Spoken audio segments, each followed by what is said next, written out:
In an epic showdown at UFC 265, Cyril Gagné came out the better fighter against the fan favorite Derrick Lewis. Lewis has no qualms about confessing that pressure got to him before his unsuccessful attempt for the UFC's interim heavyweight title in Houston. But the reason he was nervous may surprise you. To learn much more about what went down in the fight, keep watching. First, what the Black Beast had to say. At UFC 265, Cyril Gagné put on a clinic against Derrick Lewis to win the UFC interim heavyweight title. Lewis didn't throw a big punch or make a comeback this time, as Gagné controlled every aspect of the fight. Gagné will now compete for the undisputed title against Francis Ngannou. Man, it was just overwhelming fighting in my hometown, all that pressure I had on me, Lewis told MMA Junkie during the UFC Apex Media Day. I put all that pressure on myself, it would have been 13 years since the day I got out of prison, and winning the title for the UFC heavyweight champion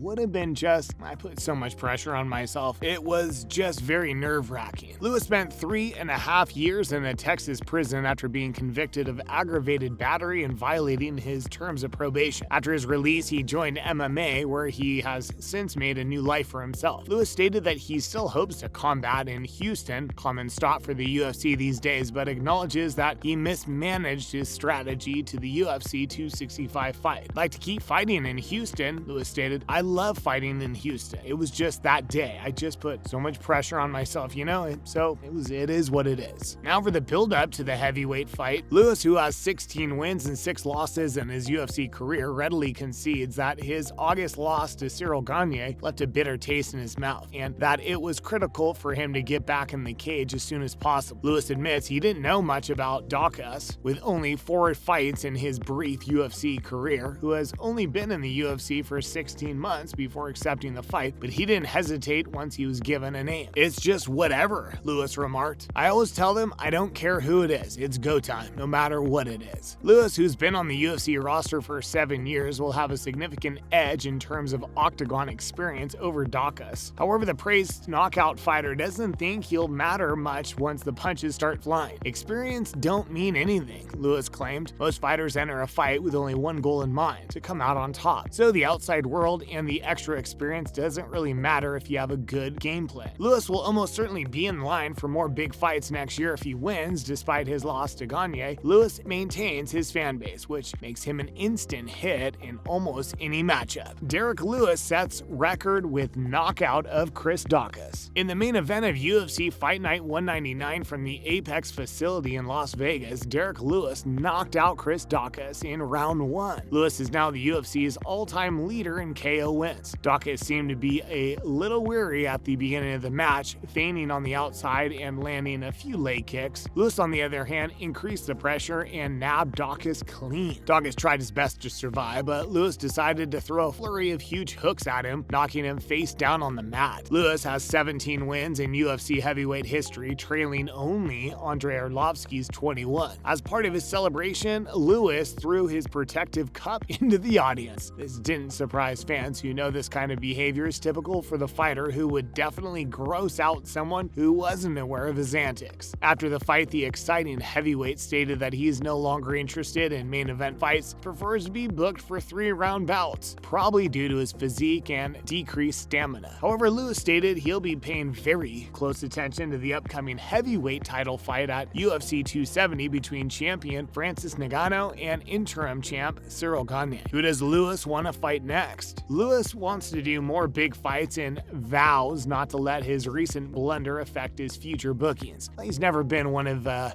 big-time call-up. Lewis believes a fight with former title holder Stipe Miocic would be a perfect next move toward getting him back to another shot at his own. "I'd like to fight for the title at the end of next year," Lewis stated. "I won and I'd like to fight Stipe next. I believe he's in the top 5, so I believe I should be fighting the division's top 5. The heavyweight number 3 contender is claimed to have absolutely nothing against Miocic, but wants to fight a skilled fighter that he's never fought before. He said he had all the respect for one of the greatest heavyweight fighters of all time and only wanted to fight the division's top dogs. This seems like a mismatched bout, as the former 2-time title holder can definitely go the 25-minute distance. Lewis gets gassed out too quickly. Now only wants to do 3 rounds. Miocic has not responded as of yet, so fans should keep their eyes out for more details for this potential matchup. What Ngannou Ngannou wants from UFC before re-signing. The manager of UFC heavyweight champion Francis Ngannou has disclosed that his client requires two things in order to re-sign with MMA's prime promotion. This year, Ngannou climbed the heavyweight mountain with a vicious knockout of Stipe Miocic. The Predator has been untouchable since falling short of the title for the first time in 2018. He knocked out the likes of Curtis Blades, Cain Velasquez, Junior Dos Santos, and Jairzinho Rozenstruik in the first round on his way to the title. Despite winning the belt in March of 2021 when he returns to the octagon for his first defense, it'll have been 10 months since that date. He'll do so in the main event of the UFC 270 against Cyril Gane. Ngannou's manager believes he's been mistreated. The first pay-per-view main event of 2022 has a lot more riding on it than just heavyweight greatness. Ngannou has been embroiled in a public feud with the UFC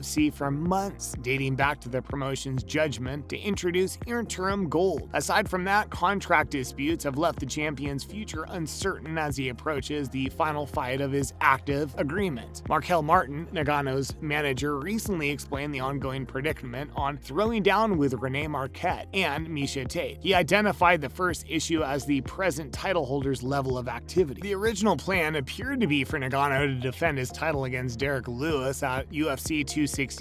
When the Cameroonian was incapable of making that date due to travel difficulties in Africa, the promotion decided to create an interim belt in order to keep the Black Beast on the Houston-held PPV card. This call was made despite Ngannou's willingness to defend the belt a month later in September. Martin and Ngannou are dissatisfied with the way he's been represented as champion, especially with the interim belt fiasco. The manager claims that his client has never been promoted in a positive light by the UFC since losing to Miocic in 2018, which is the second problem that must be resolved before Ngannou resigns. Martin complains that Ngannou has said yes to every fight offered to him, which admittedly have been few and far in between. He also pointed out how Ngannou doesn't trash talk the organization and is UFC's first heavyweight champion from Africa. So I know Francis was devastated by that because it's like, hey, what else do you guys want me to do? If you guys look back at Francis's track record after he lost to Stipe, tell me when you really feel that Francis has been really promoted in a positive light. The manager complained on throwing down. Dana White doesn't agree with Markel Martin. Because of the strained relationship between Ngannou's camp and the UFC, the promotion's president Dana White has lashed out at the heavyweights management team, according to White. The Predator doesn't have the best representation. In response to those comments, Martin called them a false narrative and suggested that he isn't the UFC's favorite person because he simply works to do what's best for his client. The real issue, in his opinion, is that Ngannou doesn't receive the love and admiration he truly deserves as a fighter. You hear this false narrative of representation. No, what does representation look like in your mind, UFC? To say yes to every single thing that you do? Martin offered to come back to Dana White's claims. With negotiations seemingly stalled, it remains to be seen what a win or loss at the UFC 270 will mean for Ngannou's upcoming years. If Gane comes out of the cage with the undisputed title, we might see the Cameroonian test the waters in other promotions. That's a wrap for this video. Who do you think will fight the Black Beast next? Do you think he deserves the title shot with the winner of UFC 270? Let us know in the comments below. Make sure to give this video a thumbs up and subscribe to our channel for videos like this. See you in the next one.